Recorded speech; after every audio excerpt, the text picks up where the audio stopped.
بيكم برنامجكم سين وجيم، البرنامج اللي بنجاوب فيه كل الاسئله والاستفسارات اللي بتبعتوها لنا على رسائل صفحه Egyptian Godfathers in Dubai، الصفحه المتخصصه في السفر والحياه والاقامه والعمل والاستثمار في الامارات عموما ودبي تحديدا. تابعونا وان شاء الله كلنا نستفاد.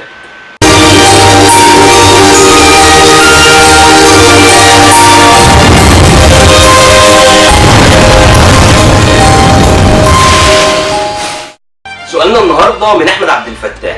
احمد بيقول انا خريج معهد سياحه وفنادق، اشتغلت في فنادق ومطاعم وعندي خبره في الكاشير وعندي خبره في مجال المبيعات لمده 3 سنين. عاوز اجي تاشيره سياحه 3 شهور، هل اقدر الاقي شغل؟ ودبي حاليا محتاجه وظائف في مجالي وممكن اخد كام معايا لحد ما الاقي شغل؟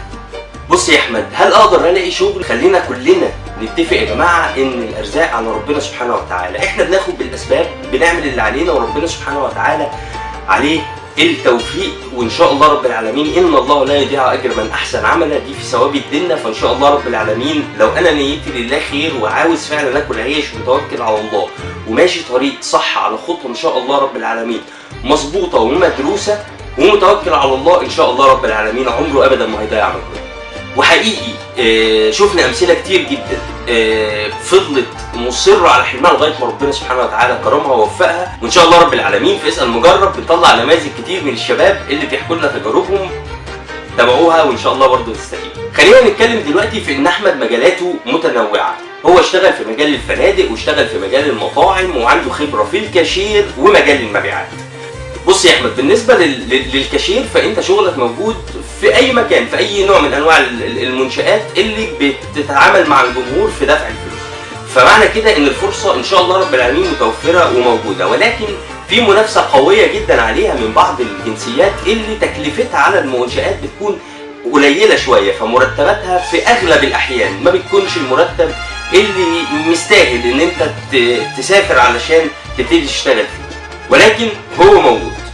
بالنسبه لمجال المبيعات فانت هتكون بتدور برضه في منشآت كتير جدا بتعرض خدمات او سلع للجمهور. طبعا اندور او اوت دور دي هتتوقف جدا على امكانياتك وخبرتك وعلى متطلبات الوظيفه ومدى ملائمتك وملائمه خبراتك ليها. بالنسبه لمجال الفنادق والمطاعم انت ممكن تدمج الاثنين مع بعض بشكل معين، بحيث ان الفندق عموما جواه مطعم بشكل كبير جدا، فانت تقدر ان انت توفق بين الاثنين في شغلانه تتلائم مع المطعم اللي في الفندق.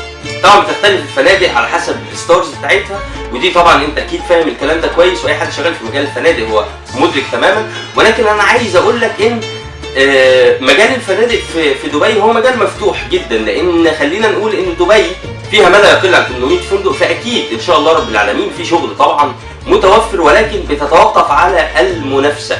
ولكن شرط المنافسه هنا ان انت تكون شاطر جدا في شغلك، رقم 2 تكون اللغه بتاعتك ممتازه، فتاكد ان لغتك ان شاء الله رب العالمين قبل ما تيجي تكون مظبوطه، لان مجال المنافسه في الفنادق بالنسبه للغه هو مجال شرس جدا، لان في جنسيات كتير قوي بتوصل للجنسيات الاوروبيه، فانت بتنافس جنسيات عربيه واسيويه واوروبيه، كون ان شاء الله رب العالمين قد المنافسه، جهز نفسك صح واستعد، ولو محتاج اي حاجه اتواصل بينا ان شاء الله رب العالمين وهنفيدك بكل اللي نقدر عليه. وان شاء الله رب العالمين لو جيت قريب هنكون معاك من اول الرحله، بندعمك وجنبك وبنوجهك للطريق الصح، وان شاء الله رب العالمين توصل لنجاح اكتر ما بتتمنى. اما بالنسبه لسؤال اخد معايا كام وانا مسافر، بص يا احمد، وانت مش هينفع يكون معاك اقل من $1000 عشان تقدر ان شاء الله رب العالمين اصلا انت تسافر من مصر، لازم يكون معاك المبلغ ده، وان شاء الله رب العالمين بشكل معين لو ربنا سبحانه وتعالى وفقك ولقيت شغل بدري، المبلغ ده ان شاء الله رب العالمين يفيد منه كمان.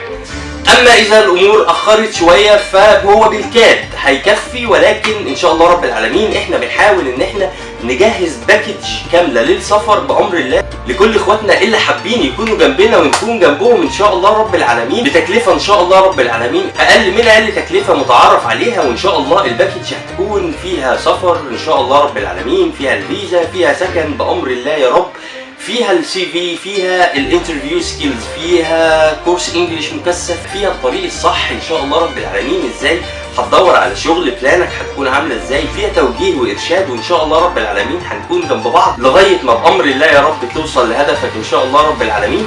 وبكده نكون جاوبنا على اسئله احمد النهارده. لو عندكم انتوا كمان اي اسئله جهزوها وابعتوها لنا، وان شاء الله رب العالمين هنجاوبها فورا في فيديو منفصل هنعمله شير ونعمل لك فيه تاج ان شاء الله رب العالمين عشان تعرف الاجابه كامله، وفي نفس الوقت كل اخواتنا اللي في دماغهم نفس السؤال يكونوا عرفوا الاجابه.